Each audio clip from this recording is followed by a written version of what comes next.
আসসালামু আলাইকুম, সবাইকে স্বাগত জানাচ্ছি এ সপ্তাহের বিশেষ আয়োজন অ্যারাউন্ড দ্য ওয়ার্ল্ডে। আপনাদের সঙ্গে আছি আমি শরফি দিবা। ইসরায়েল যখন বেকায়দায় পড়ে তখন মার্কিন তরফ থেকে যুদ্ধবিরতির নতুন নতুন প্রস্তাব আসে। যুদ্ধবিরতির জন্য যখন যুক্তরাষ্ট্রের কর্মকর্তাদের তৎপরতা বেড়ে যায় তখন স্বাভাবিকভাবে ধরে নেওয়া হয় বড় ধরনের সমস্যায় পড়েছে ইসরায়েল। এ সপ্তাহেও হামাসের কাছে যুদ্ধবিরতির নতুন প্রস্তাব পাঠিয়েছে যুক্তরাষ্ট্র। গাজা সিটিতে বেসামরিক লোকজনের উপর বেপরোয়া হত্যাকাণ্ড এবং একের পর এক আবাসিক ভবন ধ্বংস করলেও সামরিকভাবে ইসরায়েল যে ভেঙে পড়েছে সেটা স্পষ্ট। দীর্ঘদিন পর গাজা থেকে ইসরায়েলি বসতিগুলোতে রকেট হামলা, জেরুজালেমের শুটিং অপারেশন এবং ইয়েমেন থেকে নতুন উদ্যমে শুরু হওয়া অভিযান সে বার্তাই দিচ্ছে, এমনটা মন্তব্য করেছেন বিশ্লেষকরা। এমন পরিস্থিতিতে কাতারে যুদ্ধবিরতি আলোচনার জন্য অবস্থান করা হামাস নেতাদের লক্ষ্য করে বিমান হামলা চালিয়েছে অবিবেচক ইসরায়েল। এতে হামাস নেতারা অক্ষত থাকলেও প্রায় ৬ জন নিহত হন। এ ঘটনায় ফুঁসে উঠেছে আরব ও মুসলিম বিশ্ব। কাতার বলেছে তারা সার্বভৌমত্ব লঙ্ঘন করা এ ঘটনার যথার্থ জবাব দেবেন। বিশ্লেষকরা বলছেন ঘরে বাইরে প্রবল চাপের মধ্যে থাকা ইসরায়েলি প্রধানমন্ত্রী বেনিয়ামিন নেতানিয়াহু হিতাহিত জ্ঞানশূন্য হয়ে পড়েছেন। এ ঘটনা তারই বহিঃপ্রকাশ। বিস্তারিত থাকছে ফারজানা তানিয়ার রিপোর্টে।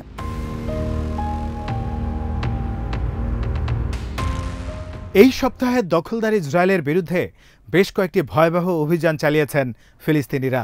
অধিকৃত জেরুজালেমের রামাত জংশনে এক শুটিং অপারেশনে 7 জন ইহুদি বসতি স্থাপনকারী নিহত এবং 21 জন গুরুতর আহত হন। খবরে বলা হয়েছে ফিলিস্তিনিরা রামাত জংশনে একটি বাসে উঠে যাত্রীদের উপর গুলি চালান।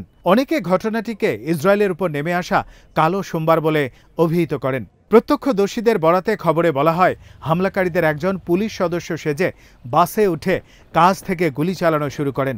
ঘটনাস্থলের ছবি থেকে দেখা গেছে অভিযানে একটি কালো সাব মেশিনগান এবং একটি পিস্তল ব্যবহার করা হয়।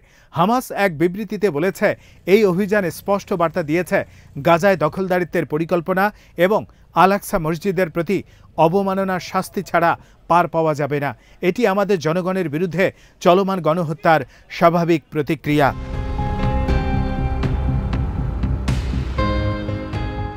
সপ্তাহের মাঝামাঝি একদিন উত্তর গাজায় 4 ইসরায়েলি সেনা নিহত হন।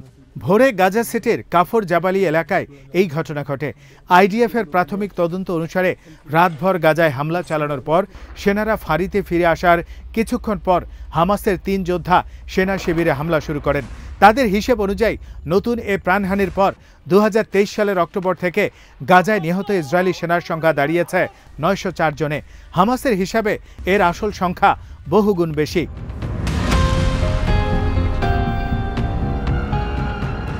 তাছাড়া প্রায় 3 সপ্তাহ পর গাজা থেকে ইসরায়েলের রকেট হামলা হয়েছে। রকেট নিক্ষেপের পর নেভিভোদ শহর এবং আশেপাশের এলাকাগুলোতে সাইরেন বেজে ওঠে। এলাকাগুলোতে ব্যাপক আতঙ্ক ছড়িয়ে পড়ে। বসতি স্থাপনকারীরা আশ্রয়কেন্দ্রের দিকে ছুটোছুটি করতে থাকেন।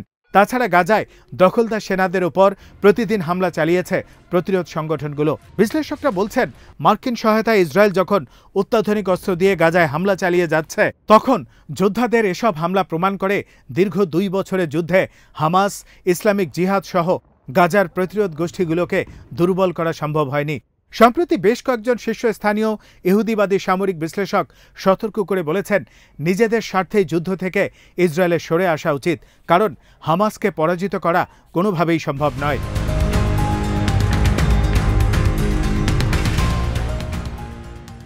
ইয়েমেনের যোদ্ধারা এ সপ্তাহেও যে পরিসরে ইসরায়েলে হামলা চালিয়েছেন তা দীর্ঘদিন দেখা যায়নি। সপ্তাহের মাঝামাঝি সময়ে টানা 3 দিন ভয়াবহ হামলার শিকার হয়েছে ইসরায়েল। প্রথম দিন ইসরায়েলের বহু জায়গায় একযোগে বৃহৎ পরিসরে আঘাত হানে ইয়েমেন। ইয়েমেনি বাহিনীর বিবৃতি অনুযায়ী অভিযানে যেসব লক্ষ্যবস্তু আঘাতপ্রাপ্ত হয়েছে তার একটি হল নাকাবের রামন বিমানবন্দর। হামলার পর সব ধরনের ফ্লাইট বন্ধ করতে বাধ্য হয় বিমানবন্দরটি। দ্বিতীয় লক্ষ্যবস্তু ছিল নাকাবের 2টি সংবেদনশীল সামরিক ঘাঁটি। 3টি ড্রোনের মাধ্যমে সরাসরি আঘাত করা হয় ঘাঁটিগুলোকে। তৃতীয় লক্ষ্যবস্তু ছিল আসকালানের একটি গুরুত্বপূর্ণ স্থাপনা। চতুর্থ লক্ষ্যবস্তু ছিল বেন গুরিয়ন বিমানবন্দর, সেখানে একটি ড্রোন আঘাত হানে। পঞ্চম লক্ষ্যবস্তু ছিল আশদোদ এলাকার একটি গুরুত্বপূর্ণ স্থান। 2টি ড্রোনের মাধ্যমে সরাসরি আঘাত করা হয় সেখানে। ষষ্ঠ টার্গেট ছিল ইয়াফার একটি গুরুত্বপূর্ণ সামরিক স্থাপনা।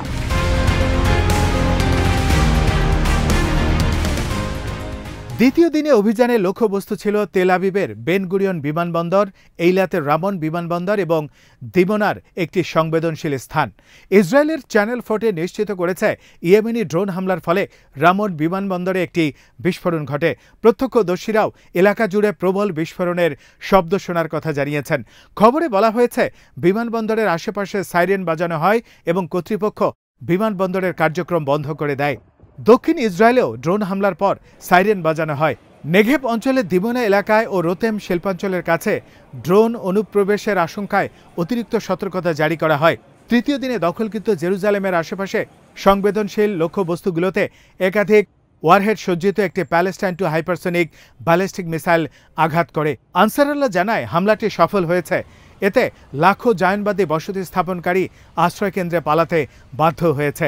একই দিনে দক্ষিণ ইসরায়েলের এইলাত এলাকার দুটি গুরুত্বপূর্ণ স্থাপনা এবং রামন বিমানবন্দরকে লক্ষ্য করে 3টি ড্রোন ব্যবহার করে আরেকটি অভিযান চালায় তাদের ড্রোন ইউনিট।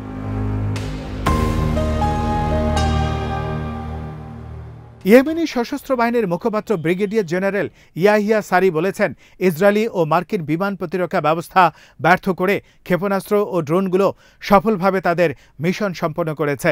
ইয়েমেনের বিবৃতিতে সরাসরি ইসরায়েলি নেতৃত্বকে সতর্ক করে বলা হয়, আসন্ন অভিযানগুলো এমন হবে যে ইসরায়েলি ও মার্কিন প্রতিরক্ষা ব্যবস্থার মাধ্যমে এসব হামলা প্রতিহত করা সম্ভব হবে না। তাদের ভাষ্য, আমাদের কাছে তোমাদের প্রতিরক্ষা ব্যবস্থা ও সংবেদনশীল লক্ষ্যবস্তুতে আঘাত হানার সামর্থ্য রয়েছে। ইনশাআল্লাহ সামনের দিনগুলোতে তোমরা তা দেখতে পাবে।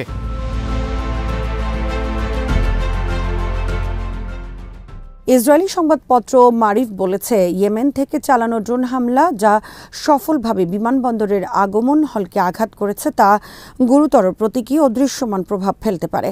এ হামলা এরই মধ্যে অ্যাভিয়েশন ট্রাফিকের উপরও গুরুতর নেতিবাচক প্রভাব তৈরি করেছে বলে উল্লেখ করে পত্রিকাটি। এতে বলা হয়, আন্তর্জাতিক গণমাধ্যমে বারবার প্রচারিত হয়েছে যে বেন গুরিয়ন বিমানবন্দর হামলার শিকার হয়েছে। এখন রামন বিমানবন্দরে হামলা হলো। যারা ইসরায়েলে ফ্লাইট পরিচালনা করছেন, এ হামলা তাদেরকে সিদ্ধান্ত পুনর্বিবেচনা করতে বাধ্য করতে পারে। মারিফ মনে করিয়ে দেয়, গত মে মাসে ইয়েমেনি সশস্ত্র বাহিনীর ছোড়া একটি ক্ষেপণাস্ত্র সফলভাবে বেন গুরিয়ন বিমানবন্দরে আঘাত হানার পর শীর্ষ বিদেশি এয়ারলাইন্স কর্মকর্তাদের রাজি করাতে ইসরায়েলি কর্তৃপক্ষকে ঘাম ঝরাতে হয়েছিল, যাতে তারা ফ্লাইট আবার চালু করেন। পত্রিকাটি বলেছে, এসব প্রচেষ্টার পরও অগ্রগতি ছিল খুবই ধীরগতির।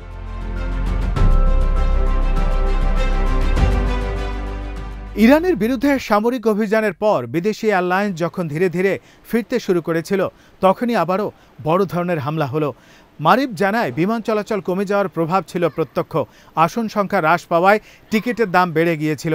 ইসরায়েলি চ্যানেল 10-এর সামরিক সংবাদদাতা জানান, ইয়েমেনি ড্রোন কিভাবে বিমান বাহিনী ও হোম ফ্রন্ট কমান্ডের রাডার ও সতর্কীকরণ ব্যবস্থা এড়িয়ে আঘাত এনেছে তা কর্মকর্তাদের দুশ্চিন্তার ভাঁজ আরও দীর্ঘ করেছে।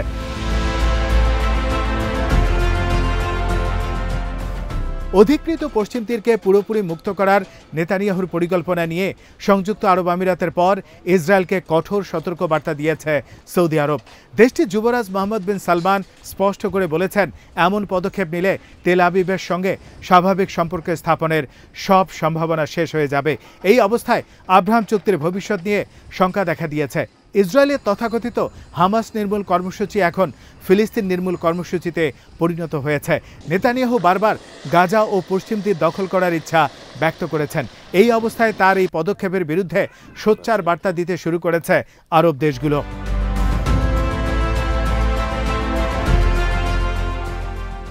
ইসরায়েলি গণমাধ্যম কানের এক প্রতিবেদনে বলা হয়, সৌদি আরবের যুবরাজ মোহাম্মদ বিন সালমান রিয়াদে আমিরাতের প্রেসিডেন্ট মোহাম্মদ বিন জায়েদের সঙ্গে বৈঠকে স্পষ্ট ভাষায় ইসরায়েলকে সতর্ক করেন। তিনি বলেন, তেল আবিব যদি পশ্চিম তীর দখলের দিকে এগোয় তবে কোনোভাবেই তাদের সম্পর্ক স্বাভাবিক হওয়ার সুযোগ থাকবে না।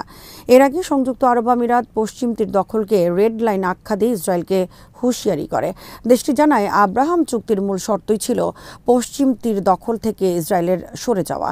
এ অবস্থায় দখলদার মনোভাব থেকে তেল আবিব সরে না এলে সেই চুক্তি থেকে বের হয়ে যাওয়ার হুমকি দিয়েছে আমিরাত। সৌদি ঘনিষ্ঠ সূত্র জানায়, পশ্চিম তীর সংযুক্তকরণের যে কোনো পদক্ষেপ শুধু আব্রাহাম চুক্তি ভেঙে দেবে না, বরং সৌদি ইসরায়েল স্বাভাবিক সম্পর্কের পথও চিরতরে বন্ধ করবে।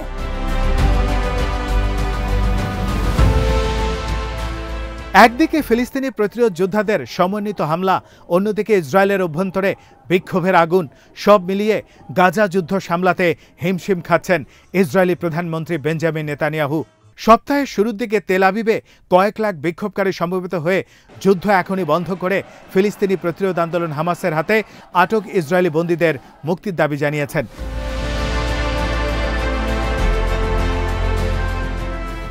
বিক্ষোভকারীরা গাজা সিটিতে পরিকল্পিত সামরিক অভিযানের কঠোর সমালোচনা করেন। বিক্ষোভ থেকে সতর্ক করে বলা হয়, এই ধরনের অভিযান অবশিষ্ট বন্দীদের জীবনকে আরও ঝুঁকির মুখে ফেলবে। বন্দীদের পরিবারের সদস্যরা কেন্দ্রীয় মঞ্চ থেকে বক্তব্য দেন এবং সরকারকে হামাসের সঙ্গে চুক্তিতে উপনীত হওয়ার আহ্বান জানান, যাতে তাদের প্রিয়জনরা নিরাপদে ফিরে আসতে পারেন।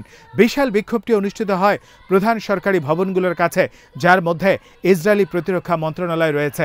রাশিয়ান সংবাদ মাধ্যম রিয়া নভস্তি জানিয়েছে, যুদ্ধ দীর্ঘায়িত হওয়ার সঙ্গে সঙ্গে ইসরায়েলের ভেতর থেকে রাজনৈতিক সমাধানের জন্য চাপ তীব্র হচ্ছে। বিক্ষোভগুলো গাজা কৌশল নিয়ে বর্তমান নেতৃত্বের প্রতি ক্রমবর্ধমান অসন্তোষের চূড়ান্ত বহিঃপ্রকাশ বলে মন্তব্য করেছে সংবাদ মাধ্যমটি।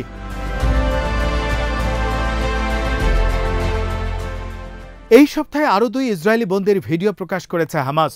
2023 সালের অক্টোবরে ইসরায়েলের একটি সঙ্গীত উৎসব থেকে আটক ওই 2 বন্দীর একজন জানিয়েছেন তিনি গাজা সিটিতে আছেন। গাই গিলবোয়া দালাল এবং অ্যালেন ওহেল হলেন সেই 48 জনের 2 জন যাদের গাজায় বন্দী করে রেখেছে হামাস। ভিডিওতে বেশ ক্লান্ত দেখাচ্ছিল গিলবোয়া দালালকে। তিনি প্রায় 3 মিনিট ধরে কথা বলেন। গিলবোয়া জানান তিনি এবং আরও কয়েকজন বন্দী গাজা সিটিতে আটক রয়েছেন এবং ইসরায়েলি হামলার কারণে তিনি নিহত হওয়ার আশঙ্কা করছেন। ভিডিওটিতে 24 বছর বয়সী গিলবোয়া দালালকে কখনো গাড়ির পেছনে ছিটে বসে থাকতে দেখা যায়। গাড়িটি গাজায় ঘুরে বেড়াচ্ছিল। গাড়ি যখন কিছু ভবনের পাশ দিয়ে যাচ্ছিল তখন তিনি একটি ভবনকে রেড ক্রসের কার্যালয় হিসেবে চিহ্নিত করেন। ভিডিওর এক পর্যায়ে 24 বছর বয়সী অ্যালন ওহলকেও দেখা যায়। এই ভিডিও নিয়ে ইসরায়েলে নতুন করে উদ্বেগ ছড়িয়ে পড়েছে।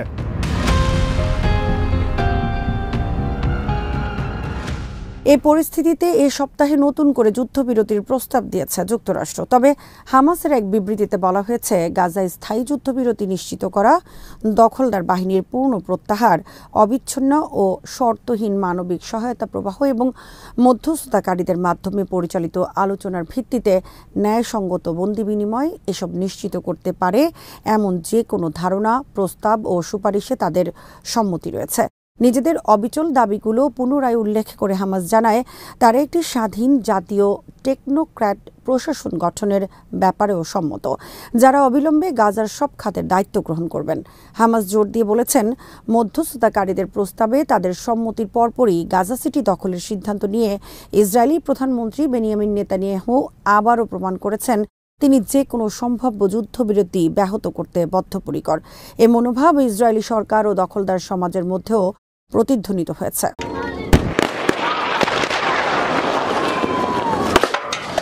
ইসরায়েলের বিরোধী দলীয় নেতা ইয়ার লাপিড বলেছেন, হামাস এরই মধ্যে প্রস্তাবে সম্মতি দিয়েছে, অথচ সরকার বন্দীদের মৃত্যুর মধ্যেও রাজনৈতিক খেলা খেলছে।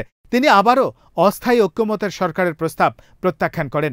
লাপিদ ব্লু অ্যান্ড হোয়াইট দলের নেতা বেনি গান্টসের 6 মাসের হোস্টেজ রেস্কিউ গভর্নমেন্ট গঠনের আহ্বানও নাকচ করে দেন। তিনি ব্যাখ্যা করেন, বেন গাভির ও স্মোটিসকে রেখে কোনো সরকারে অংশগ্রহণের যৌক্তিকতা তিনি দেখেন না, বরং তিনি তার নিজের পুরনো প্রস্তাবকে পুনর্ব্যক্ত করে বলেন, নেতানিয়াহু যদি বন্দি বিনিময় চুক্তি চূড়ান্ত করতে সহায়তা করেন তবে তিনি বিরোধী দল থেকে নেতানিয়াহুকে সেফটি নেট দিয়ে যাবেন।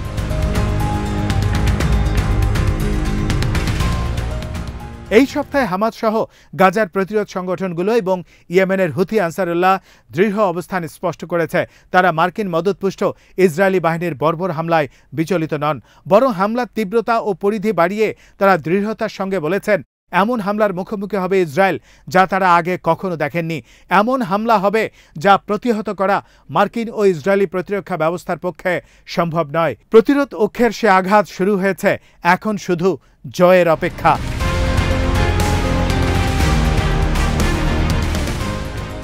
আজ এখানেই শেষ করছি। সবাই ভালো থাকুন, সুস্থ থাকুন আর দেখতে থাকুন বিডি ভিউজ। চ্যানেলটি ভালো লাগলে সাবস্ক্রাইব করুন, সংযুক্ত থাকুন আমাদের ফেসবুক পেজে। আল্লাহ হাফেজ।